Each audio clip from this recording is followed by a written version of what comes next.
Apakah 2020 menurut Browowi annus horribilis? Jadi annus itu adalah tahun, Tahun. horribilis adalah Mengerikan. tahun yang mengerikan, terrible dan horrible dan lain sebagainya. Jadi apakah tahun 2020 masuk kategori annus horribilis? Saya pribadi rasanya belum. Belum. Jadi puncaknya mungkin 2001, 2022, tetapi kita tahu bahwa kalau itu adalah peristiwa di Buckingham Palace, rasanya kalau yang sekarang ini di beberapa bagian, jadi Ya. tidak seluruh dunia ya, tidak seluruh bidang, di beberapa bagian emang Mengerikan. sangat mengerikan.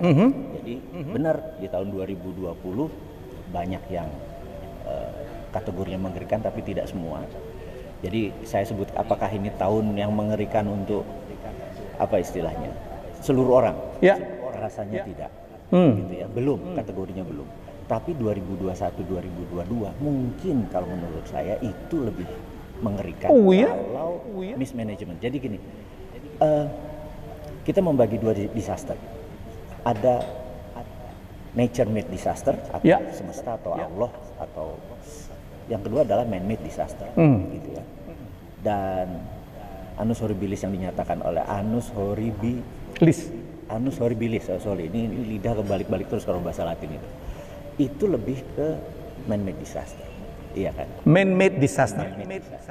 Nah sekarang ini kategorinya COVID ini man made disaster atau nature. Wah, ini bicara konspirasi lagi nih.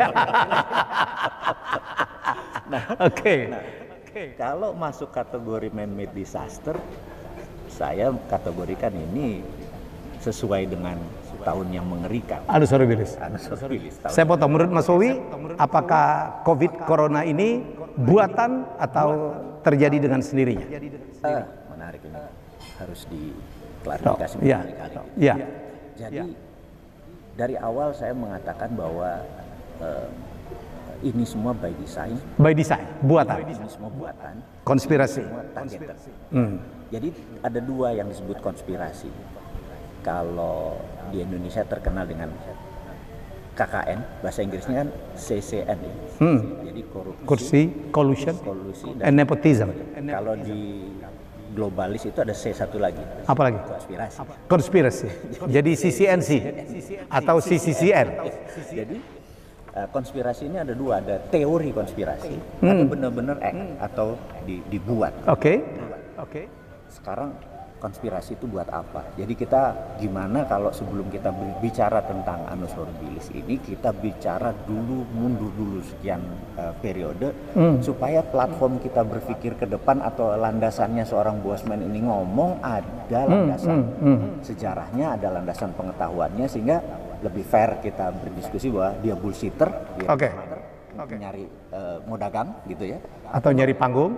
atau memang ada isinya, gitu ya. Nah ini mungkin kita diskusi singkat. Kenapa saya selalu bilang bahwa dunia ini saat ini perang antara globalis versus nasionalisme.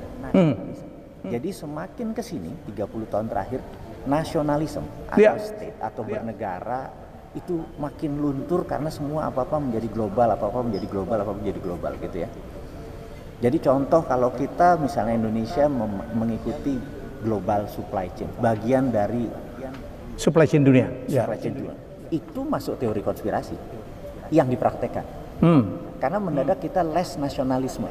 Contoh lagi ya, TikTok, orang seperti saya nih TikTok, itu bisa jadi tool of intelligence kalau saya pemilik TikTok. Dibaliknya, begitu saya mengatakan misalnya hati-hati dengan TikTok, maka anak muda kan bilang apa yang salah dari TikTok? Ya. Kan seluruh dunia juga pakai TikTok gitu kan? Ada yang membela. Ada yang membela. Oke. Nah cara berpikir, karena nasionalismenya berkurang. Jadi karena itu, ini alasannya si singa tua luka turun gunung ini adalah sejak 98 begitu reformasi ada yang kurang di pelajaran anak-anak Indonesia khususnya. Indonesia, yaitu pelajaran tentang nasionalisme, pendidikan moral Pancasila, Sejarah bahkan. Terus kemudian dulu ada penataran P4 dan sebagainya, makin les berkurang. Ada kewiraan zaman kita. Itu hilang semua, hilang semua. Bahkan pelajaran anak sekarang itu kecil sekali, walaupun tinggal sejarah dan Very micro.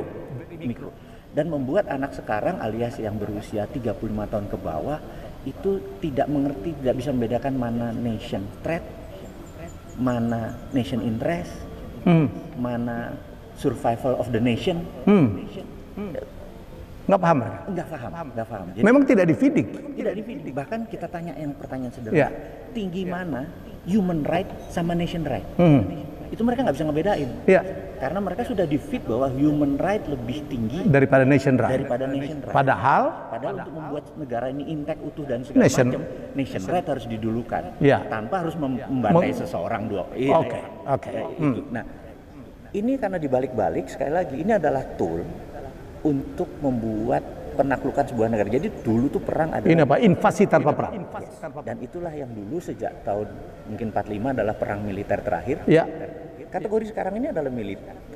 Perang juga. Sekarang ini perang juga, cuma bukan military. Ada perang ideologi, ada perang ekonomi, ada trade war, ada biological war seperti COVID gitu ya. Ini Mas Wowi mengatakannya biological war, warfare. Si COVID ini. Nah, sekarang kita mundur nih. Siapa sih yang launch pertama gitu ya, meluncurkan pertama? Apakah ini state atau negara atau sekelompok orang gitu ya. Makanya kita pikir kenapa sih Bosman ini ngotot ini globalis, ini nasionalis, sehingga bagi mereka globalis ini abstrak. Apa sih, ini ada bendanya nggak sih? Gitu ya. Nah, kita mau urai pelan dulu supaya nanti mengerti kenapa sih Bosman ini mengingatkan. Kenapa kita bilang bahwa nasionalis itu penting? Kenapa saya suka Trump? Karena Trump nasionalis. Kenapa saya suka Bernie Sanders walaupun dia Demokrat? Dia nasionalis gitu ya. Kenapa saya nggak suka misalnya Hillary Clinton, saya nggak suka Obama dalam arti bernegara? Karena mereka globalis. Karena mereka globalis, termasuk Biden gitu ya. Demi globalis itu. Dan tiga nama ini, sorry saya potong. Tiga nama ini yang dituduh di balik apa gerakan ini ya bro ya. Konspirasi. Contohnya adalah ISIS itu ciptaan mereka bertiga ini. Suatu Obama jadi presiden, Hillary jadi menteri luar negeri, Biden jadi wakilnya, dan belat sekali, berdarah sekali. Nah, zaman Trump 4 tahun ini single bullet aja nggak pernah meluncur. Trump nggak suka perang. Dia punya perang lain, itu perang dagang. Jadi saya pro yang begini ya. Jadi ini bukan pro Trump sebagai individu yang asshole. Itu kan individu dia, tapi cara dia bernegara itu benar menurut Mas Wowi. Negaranya nasionalismenya tumbuh. Itulah sebabnya Mas Wowi memprediksi barangkali sangat subjektif Trump harus menang atau akan menang. Trump berusaha untuk menang walaupun peristiwanya bukan melalui electoral vote, di mana saat ini Trump akan diumumkan sekali lagi. Kita nggak bisa bilang Trump ini kalah atau menang sekali lagi. Walaupun 99% Biden akan dilantik atau menang. Tetapi KPU-nya Amerika kan belum mengumumkan. Jadi hati-hati aja gitu ya. Bernegara ini bukan karena voting terus kita declare dia bakal menang gitu. Karena dia ini kita lompat dulu ke Trump lagi, nanti kita nanti balik ke situ ya. Trump masih punya satu key lagi, dia bisa pakai namanya Insurrection Act 1806. Isinya adalah dia bisa menggerakkan militer untuk membatalkan sebuah wilayah menjadi darurat militer, misalnya Georgia jadi darurat militer, Pennsylvania jadi darurat militer, Michigan jadi darurat militer, sehingga wakilnya jadi nol. Hasil di situ dianggap nol atau ulang. Kalau nol kalah Biden. Di 3 state. Nah, kalau nanti ini statusnya dinyatakan nol, tidak ada wakilnya, maka voting itu nanti satu wilayah kan satu suara, jadi anggap 51 state, Republik yang lebih tinggi suaranya. Karena walaupun negara kecil-kecil dia menangin, tapi kan suaranya satu. Seperti California 55, suaranya nanti tetap satu. Kan? Sama dengan Maine, sama dengan Rhode Island ya. Itu akan menang Republik. Jadi 6 Januari ini kita nggak tahu apa yang terjadi karena dia keluarin darurat militer selesai gitu ya. Saya sih berharap Trump akan melakukan hal itu karena saya nggak mau globalis menguasai Amerika. Ini pendapat pribadi, sekali lagi nggak ada hubungannya sama bernegara. Ini pendapat pribadi. Back to sejarah. Platform kita berpikir kenapa ini terjadi versi Sontoloyo. Itu dulu. Ini versi Sontoloyo ya udah. Jadi ini haluknya Mardigu, haluknya Bosman. It's okay. Nah, kita melihat sejarah jadi begini. Dulu ada dalam sejarah kita kenal namanya Friday the 13th. Yaitu Oktober tanggal 13 malam hari Jumat 1307. Apa yang terjadi? Kita mundurin lagi. Jadi zaman dulu kita ingat kalau di Islam menyebutnya perang Sabil, di perang salib. Nasrani menyebutnya perang salib. Ya. Jadi Sabil dan salib. Nah, apa yang direbutkan? Yerusalem. Jadi selama sekian tahun Yerusalem adalah di wilayah Nasrani. Dan pengontrolnya ini adalah kesatria Templar. Templar ya. Banyak para pilgrim yang jalan ke sana sering dirampok di tengah-tengah. Dilindungilah oleh kesatria Templar. Templar, ya. Suatu hari mereka merasa untuk mengurangi resiko, akhirnya Templar hanya menerbitkan, punya bawa berapa sekian emas, oke, dia menerbitkan surat, bawa aja suratnya, nanti di sana Templar sana akan, itu adalah mengganti pertama dunia, gitu ya. Surat jaminan ya. Surat jaminan pertama. Dengan adanya itu perampokan jadi berkurang karena mereka dapatnya tidak benda yang terlalu berharga, gitu ya. Nah, suatu hari kita tahu bahwa pasukan kita siapa ini pahlawan-pahlawan Muslim ini, Salahuddin Al-Ayyubi dan lain sebagainya, mulai ingin mengambil Yerusalem, gitu ya. Terjadilah pertempuran Sabil dan Salib. Itu kita lewatin dulu. Tapi kita tahu 200 kesatria Templar ini gak ada yang mati selama perang salib. Mereka jago sekali perangnya. Dan mereka ini sangat kaya karena mereka punya 200 castle. Mereka tinggalnya di castle kaya. Nah, suatu hari ini konspirasi Paus merasa terlalu kuat ini Templar, kerja sama dengan Louis, saya lupa, 13 atau 12 saya lupa ya. Raja Prancis. Yang waktu itu ekonomi Prancis lagi sangat hancur.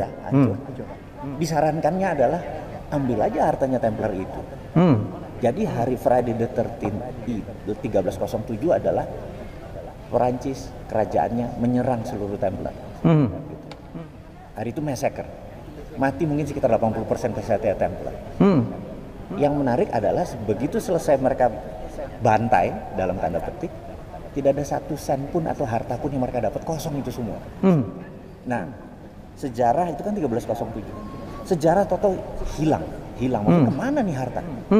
Ya, banyak sekali mungkin di Discovery Channel, di Net Geo yang menceritakan bagaimana nih harta kok bisa disepir, orang mereka sangat kaya kok itu lenyap. Gitu ya. Beserta Templarnya. Jadi kesatria Templar itu gone waktu itu. Ternyata 100 tahun kemudian 14 sekian ada yang menarik. Entah bagaimana teknologi dan ilmu sains lompat. Mau Copernicus lah, mau siapa? Galileo ya. Principia Mathematica siapa? Yang itu Darwin ada di situ. Galileo Archimedes. Yang apel jatuh pohon. Isaac Newton. Ini semua muncul di 14 sekian. Dan gini, kita tahu bahwa sains tanpa didukung oleh mecenas, tanpa didukung oleh uang, venture capital itu mulai muncul di sini. Dia mensupport ini semua. Dan ini yang kaya kan bukan mereka, yang kaya ini X di dalam. Di belakang. Nah, kita sejarawan berkesimpulan mereka jadi shadow. Menjadi shadow nih si Templar tadi jadi shadow lah gitu. Jadi shadow gerakan. Kemudian 15 sekian terus James Watt menciptakan kapal uap. Mesin uap terus segala macam. Mereka muncul di permukaan 18 sekian. Muncul di permukaan adalah mereka mengontrol keluarga Oppenheimer, mengontrol 60-70% batuan yang mineral. Yang kemudian tahun 18 sekian, saya lupa 60 sekian, mereka declare bahwa diamond adalah simbol cinta. Ini create juga ya? Ini create image. Sekarang 150 tahun kemudian, mereka punya sertifikat, mereka punya kad segini, itu mereka. Kantor pusatnya kita tahu kan di Afrika Selatan. Padahal apalah ya, batu kan banyak banget. Kenapa diamond paling mahal ya? Kenapa waktu akik kita di Indonesia? Karena mereka kenapa nggak jades ya? Nah, ada nanti istilahnya the winner takes all. Jadi mereka mengontrol ini semua.